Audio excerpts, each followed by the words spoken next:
بسم الله الرحمن الرحيم السلام عليكم ورحمة الله. bishii February labadeedii sanada waxaa si weyn looga xusay Somaliland 20 guurada ka soo wareegtay aasaaska ciidamada qaranka Somaliland iyadoo ciidamada qaranka ee Somaliland la aasaasay 2 February sanadii 1994 xuska 20 guurada ka soo wareegtay waxay kaga duwaneyd munaasabadii hore hal sano ayay ciidamada qaranka Somaliland xidhnaayeen darajada ciidamada qaranka taasi oo haybada iyo haykalka ciidamada kor u qaaday madaxweynaha jamhuuriyadda Soomaaliland mudane Axmed Maxamed Maxamuud Sinaayi ayaa 19 guuradii ka soo wareegtay aasaaska ciidamada qaranka ee sanadkii hore waxa uu darajooyinka ku taxay jananada ugu sarreeya ciidamada qaranka Soomaaliland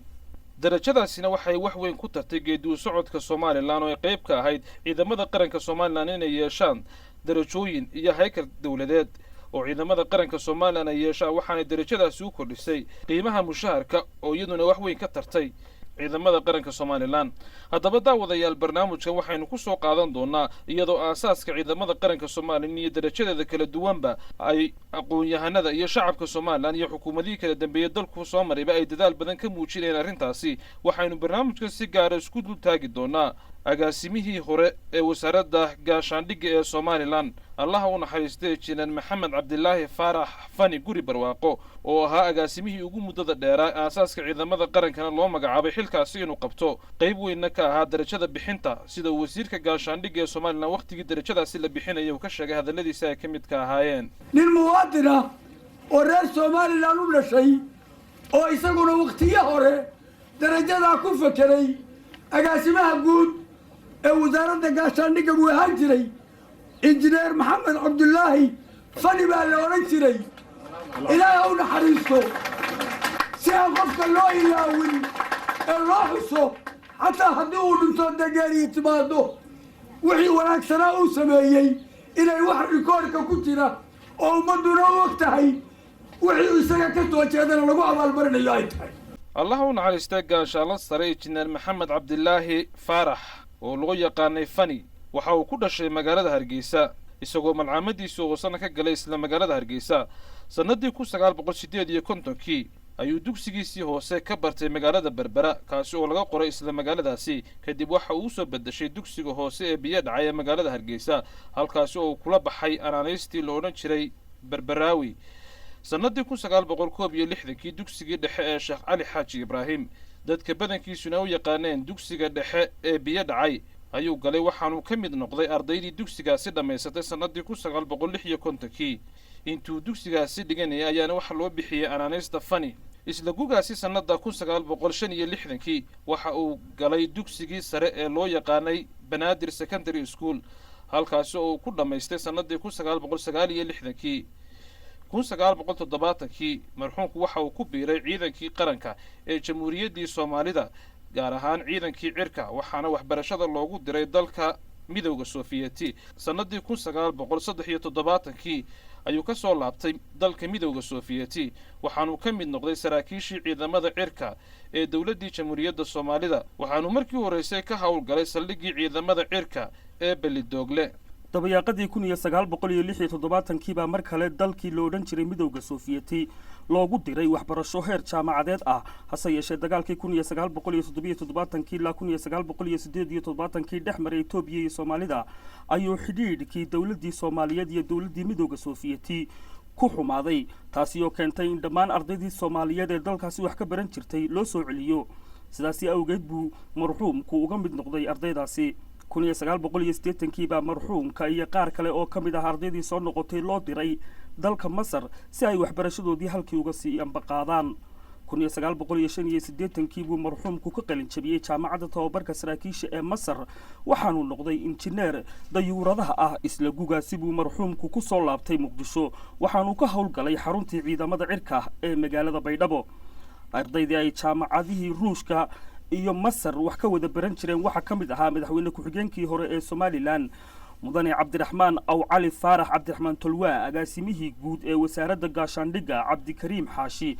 iyo Mujaahid Xasan Saleebaan sida ay naanaysta marxuumku ku tilmaamayso wuxuu ahaa bulshaawi sheeko xariiri ah oo dad la socod wanaagsan intii uu Qaahiro deganaa wuxuu aad ugu xidhnaa dhaqdhaqaaqii iyo dadkii reer Somaliland ay ka wadeen dalalka Carabta وحا محمد عبد الله فرح من آد معان وقالية وددمير سهر صارت هاي ننت بعد ونعكسن ننت برشاوية نسخية تسكو أوردن كوير يكوين اسكو وضا وانك جعلين كوحيستا كفقير كير كوين وها من آد وضانية وضنك جعل ونسوها القمي ودنك وسراكيش سو حريسة أيو كمدها وعن أخلاق فعل نفكر في الفرن يفرق في العونان له ندتك وتشبه ندتك وحويدية نكون لو حموك ممكن من كل يابا محوها وحويدية أيها وحوها اللهم حريسته للبلشرة يدتكو أول فريقه ولنا رأيجيسة عن عارض منا عن قارن marxuum maxamed cabdilaahi faarax fani markii uu arkay cadaadiska taliska maxamed siyaad barre uu ku hayo shacabka somalilan waxa uu go'aansaday sannadii 1987 inuu ku biiro ciidamada dhaqdhaqaaqa ee salam waxaanu si rasmiya ugu biiray ciidamadaasi isagoo sannadii 1988 ka mid ahaa hogaamiyeyaashii ciidamada ee salam ee gacanta ku dhigay magaalada madaxda hargeysa waxaana marxuumka markii xornimada Soomaaliland dib loola soo noqday sanadii 1991 xukuumadii madaxweyne Allah u naxariistay Maxamed Xaaji Ibraahim Cigaal oo magacowday inuu noqdo agaasimaha guud ee wasaaradda gaashaandhigga Soomaaliland isagoo xilkaasi hayay ilaa intii uu ka geeriyooday markii loo magacaabay agaasimaha guud ee wasaaradda gaashaandhigga ka hor Allah u naxariistay Maxamed Xaaji Ibraahim Cigaal madaxweynihii hore ayaa wuxuu uma faa'iideysto ama uu ra'yiyo uga helo saraakiishii kala duwaneed bari ilaa galbeed oo dhan intii ugu mudnayd ama ugu waaweyneyd ayuu shir isugu yeelay wasaaradda arrimaha gudaha si uu fikir iyo aqoon talooyinka markaa yaallay uba waxa ay ka qabaan uu uga faa'iideysto ama wax ka weydiiyo maxamed cabdilaahi fari wuxuu ahaa saraakiishii shirkaa ka soo qaybgashay ama loo yeelay ama ku guulaystay maalintaa inay ka soo qaybgalaan saraakiishaa loo yeelay halkaasi uu raggii saraakiishaa ka hadlay uu ka mid ahaa aad iyo aad buu fikradihii uu ka hadlay uu ugu bogay maxamed xajibaan ciyaal oo uu ka dhigay agaasimaha guud baa wuxuu yidhi war ninkii maalintii ka hadlayey shirkii caynka ah ee saraakiishaan isugu yeelay ee kaga hadlayay wacyiga iyo arrimaha maalintaa yaalla magaciisu muxuu ahaa markaas magacaas uu leeyahay tion cilino oo nin waxaa ka dhig isna aan oranin waxa laga dhigo cid kale nooc kasta waa ta aanay burbuskay waxna aanay ka weydiinin fikraddii maalintaa ayuu toos ugu magacaabay inuu ahaado agaasimaha guud ee wasaaradda gaashaandhigga intii jagadaasi marxuumku hayay waxa uu dib u dhisay dhismaha ciidamada qaranka Soomaaliland isagoo waliba qoray buug la yiraahdo Yagleel oo ku saabsanaa darajooyinka iyo astaamaha ciidanka qaranka Soomaaliland iyo dhammaanba ciidamada qalabka sida Soomaaliland sida astaamaha calanka iyo qaybaha kale ay ku kala duwan yihiin ciidamada qaranka Soomaaliland taas oo ay kamid ahayd nashqadeynta darajada ciidamada qaranka Soomaaliland iyo sida ay u kala sareyso oo buuggeesaasi Yagleel uu ku qoray dhammaantoodba maxamed cabdilaahi faarax guri barwaaqo oo loo yaqaanay fani allah u naxariiste shaqo weyn oo uu qabtay oo buug u qoray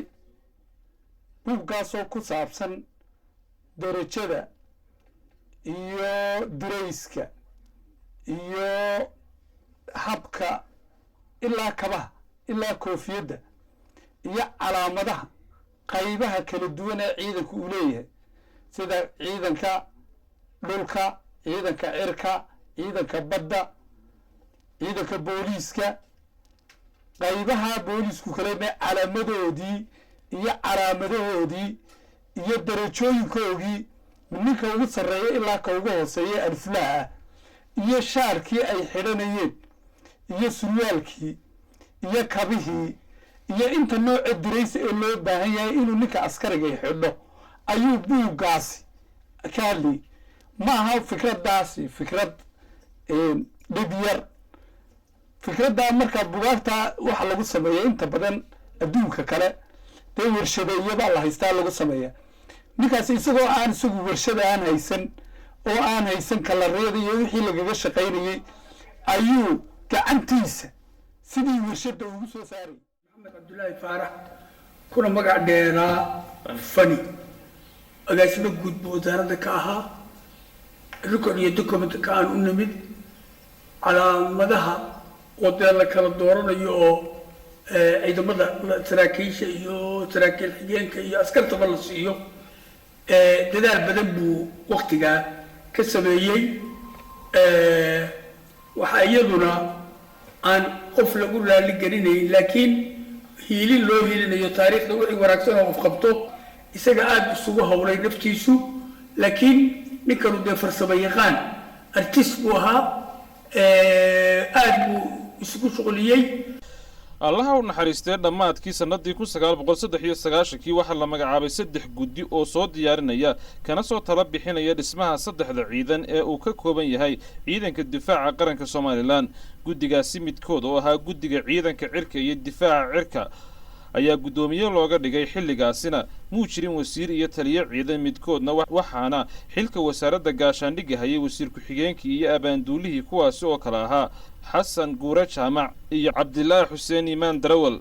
duruufihii qallafsanaa ee dhaqaale iyo gaadiid iyo wixii la mid ah xilligaasi jiray buu yidhi marxuumku ayaa suurto gelin waayey in guddigaasi ay fuliyaan hawlihii loo igmaday sidaasi daraaddeedna anigoo qiimeynaya buu yidhi marxaladda dalku uu marayo iyo tuhunka mas-uuliyiintu iga qabaan in aan arrintaasi wax ka qaban karayo ayaa hawshii aan isxil saaray markaan qaabkii dhismaha ciidanka cirka iyo difaaca cirka dhammaystiray ayay i hor timi buu yidhi astaamaha ciidanka aan dhismihiisa ka tala bixinayo halkaasi ayaanay ka dhalatay fikradda diyaarinta buuggan la magac baxay yagleel kaasi oo uu bilaabay marxuumku sannadii 1994 dhammaystirayna sannadii 2004 maxamed cabdilaahi faarax buuggaa laga soo sheekeeyey anigu ku naqli wuxuu bilaabay 93 waxaan u dhameeyey 2004 maxamed cabdilaahi faarax waxaa ka soo gaaray dhibaato badan iyo juhdi badan buu ku bixiyey wayna ku guulaystay markaan la qabtana ku dhaar qiimo warin laga daa waxaan meel gaarmayse wuxuu oran jiray waxa loo nooleeyahay in dadku wax ka hadhaan halaas wuxuu lahaa waarin way sida war ka hadho maanta waxa ka hadhay lagu guulaystay lagu faanayo allaha u naxariistay buuggiisaasi yagleel waxa uu ka koobnaa qaybo fara badan oo ay ka mid ahaayeen dhismaha ciidanka qalabka sida qaab dhismeedka ciidamada qalabka sida qaab dhismeedka ciidanka difaaca cirka qaab dhismeedka ciidanka lugta iyo ciidanka cirka iyo difaaca cirka ciidanka badda iyo difaaca xeebaha ciidanka booliiska asluubta iyo dhismahoosadyada ciidanka booliiska iyo asluubta astaamaha ciidamada qalabka sida iyo dhammaan astaamaha guud ee ciidanka iyo weliba astaamaha abaalmarinta ciidamada qalabka sida astaamaha darajooyinka iyo biladaha kala duwan shuruudaha darajooyinka ciidanka qalabka sida iyo weliba qiimaynta ciidanka qalabka sida buuggaasi oo ku dahaaran yahay maabka jamhuuriyadda Soomaaliland maxamed cabdilaahi saaxiib baan nahay muddo badan waxaan aad u xusuustaa qalinka lagu samaynayo iyo tiyoon laga hayn iyo kharashka kaga baxay buugga samayntiisa iyo waqtiga uma naqaano lacag inuu yahay iyo waqtiga kaga baxay xataa inta aanu anagu maaragtay qayladna la fadhino isagu wuxuu ku mashquulsanaa oo time bada 8 saacadood oo kale 6 saacadood oo kale uu ku qaadanayay inuu hal darajo naqshadeeyo oo gacantiisa sida mishiinka ku naqshadeeyo marka anu halkan waxaan mid hal qodob oo inaan sheego waxa la yiraahdaa war nimankan Israa'iiliintu maxay carabta uga badiyeen nimanka Israa'iiliintu waxay leeyihiin 250 research meel oo wax lagu baaro oo lagu qoro cilmiga carabta idinoo la isku geeyay waxay leeyihiin 10 meelood amba 10 nin oo wax soo saari kara oo wax abuuri kara maxamed cabdilaahi wuxuu ahaa dadka wax abuuri kara ee research loo diri kara ayuu ahaa oo hindise samayn kara inagu wax research iyo dad wax baaro ma lihin maxamed cabdilaahi maanta uu dhintay laakiin wuxuu ka tegey buuggii iyo qoraalkii uu baaray uu sameeyey ayuu ka tegey oo weligiiba jiraya marka hal qodob maahan halkan u yimid waxaan u yimid maxamed cabdilaahi maanta uu dhintay waxaynu ka faa'iideysanaynaa oo maanta ciidankii la siinayaa buuggii uu qoray ayaa maaragtay ciidankii darajooyinkii uu qoray sida uu kala sareeyeen buuggii uu ka tegey ayaa maanta lagu shaqaynayaa oo la bilaabay in darajooyinkii la siiyo marka halkan anigu waxaan u imid oo keliya war sidaa carabta yaynaa noqone in ninka wax baadha ee hindisa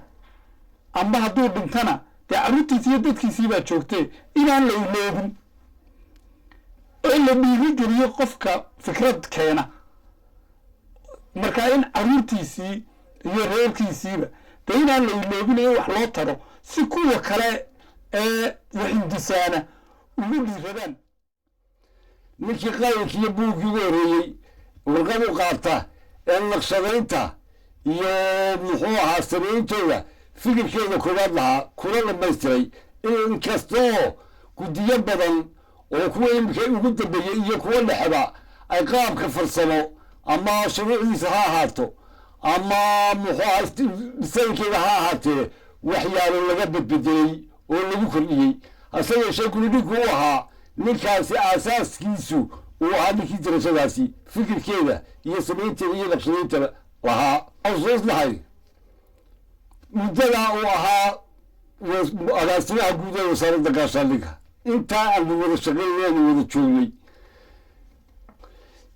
laga duulaya broseska ama takhasuska markii ugu horreysay aasaasyadii ciidanka waxaa loo magacaabay mar taliyaha ciidanka cirka ee somalilan. waa markii uu bilaabay muxuu ahaayey inuu fikirkaa ciidamadaasi kala duwan uu ku soo kordhiyo bal sidii darajooyinkaa iyo calaamaheeda iyo wixii muxuu ahaa uu la siin lahaa. run ahaantii ninkaasu wuxuu mudan yahay wax kale haddaa loo in la xuso wuu mudan yahay, in filim laga sameeyo wuu mudan yahay, in haddii allaba kuurooyaayey ciddii uu ka tegey lagu ixtiraamo wixii uu qabtay intaba wuu mudan yahay baan leenahay. waxaanu u helinaynaa taariikhda wanaagsan inaan inaga aasmin markiiba bal calal aqal hadhowto jiilka dambe aan u dayno iyagaa sii wadi doonee inagu inta aynu ka soo gaadhnay inaynu inaan sheegno waa lagama maarmaan lagu bakaylin. wax weyn wuu dhoofdhoofo wadamo badan buu soo marayo wadamadaa uu tegay oo dhan wuxuu ka soo kordhinayay inuu saabalka nooca darajadu tahay iyo ciddii kale oo markaa abaalgud mutaysata